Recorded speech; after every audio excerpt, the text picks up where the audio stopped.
Peralatan permainan petang. Yang pertama ialah bol. Bol merupakan peralatan paling penting dalam permainan petang. Bol iaitu bola petang berbentuk bulat dan diperbuat daripada logam.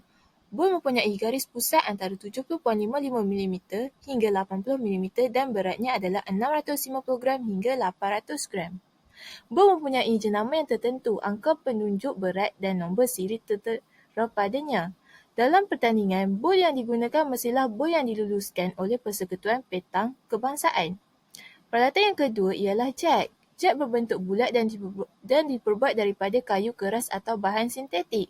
Jet mempunyai garis pusat antara 25 mm hingga 35 mm. Jet boleh diwarnakan tetapi warnanya mestilah boleh dilihat dengan jelas di atas permukaan gelanggang. Alatan yang ketiga ialah alat pengukur jarak. Ia meliputi alat-alat seperti tip measure, telescopic measure, caliper dan tape gauge. Alat ini digunakan untuk mengukur jarak bol yang terdekat dengan kedudukan jet sepanjang permainan petang berlangsung. Alatan yang keempat ialah gelung. Gelung berdiameter 50 cm dan diperbuat dari plastik. Gelung digunakan sebagai penanda kedudukan kaki semasa pertandingan. Alatan yang kelima ialah kain atau tuala kecil. Kain atau tuala kecil digunakan untuk membersihkan bol semasa pertandingan berlangsung. Ia membersihkan daripada sebarang habuk atau kotoran yang terdapat pada bol bagi mengelakkan bol terlalu licin dan menjejaskan kualiti permainan. Alatan yang keenam ialah bag. Bag yang digunakan mestilah saiz yang bersesuaian untuk mengisi dan membawa peralatan petang. Komposisi permainan. Permainan petang boleh dimainkan dengan 3 cara.